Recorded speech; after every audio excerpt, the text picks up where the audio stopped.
kum simeta ban rakhi ya kasni kerpang jong gajing semarpang baratip kum ka world homeopathy di minta kasni ketna jong ka district ayush society river district kalap long ya gajing rakhi ka bakarpang ya kan kasni lamba ka program ban ajing pensha shiki panba halo kila jing semar baratip kum ka homeopathy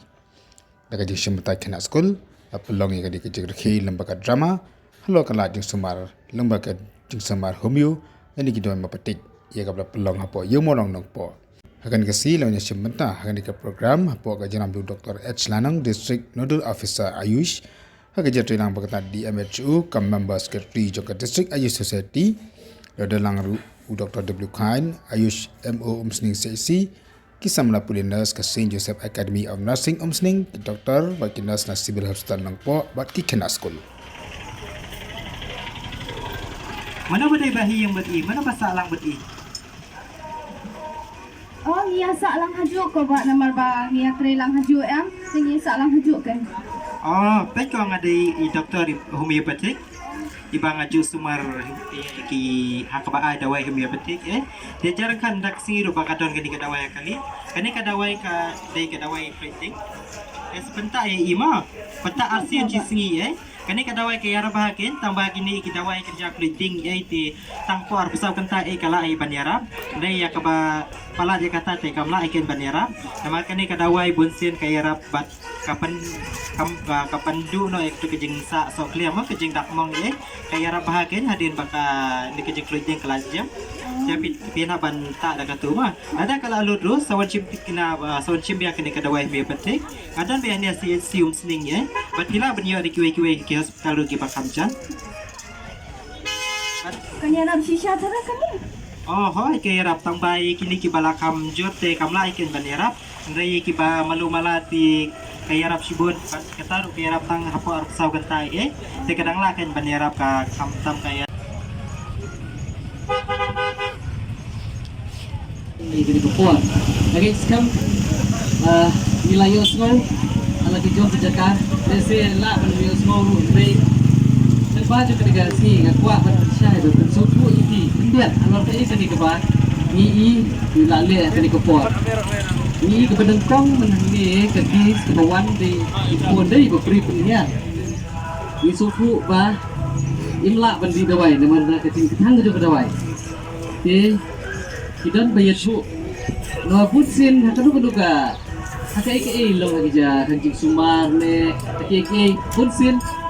kadai leng kecing tip lembah jom kiwei di balayo jingarap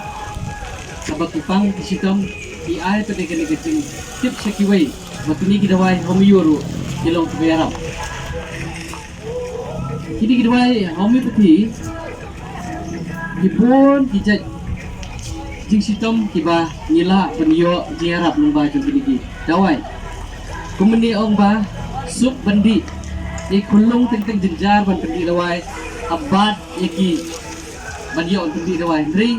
aba ni ai kini berde ting kila akan mau maki hi kapor ala di kapor ban ai nga di kulung ting ong ai no yang dawai bangendi dan kam ban depan bori ku tinggi dawai di kai ka bangi i kalong kesuk ma bandi yaki badang sukharu long bandi no balai Kang dah kedut jom kami ladang ikut awal pendi ibadah syukha dah kedut jom kami nasi semoy ingin pendi iki ladang kepala pendi nila pen ai ke kami kandi bagian yo iban ai ke dawai saya ikulung lembah jom kami kita kiki ke ba subha bandi kerkom pendi kerkom yu ke subha indai bancu untuk kiwi kidwai lese ke jenjar pendi bahap pendapat iki kulung tri lembah jong kini kidwai ni bagi kulung kisuk ha bagi bonsin ada aku bang meni hap pihak penken mau lani bunyi hap bu bah kidwai nomor ting balik kita kiyo le hi le shiman bang but ada kum dipat ba dikwa banyo e kijingirap jong ka homopati ya kidawai tik pila balik sekejaka jing semar repair nidon kumane hopo hospital hanompo civil hospital nidon nang ne hopo nompo kinompang pila banwan hente banyo jingaram kum CAC midan ki CAC kum hagu sening apatar kema bat haboy rumbong kini ki CAC ru ngin yo kidan kini Dr. Homeo hangtu bat hak PAC hamalan PAC kidan ki doktor hak PAC ki ba ka sarkar kalabu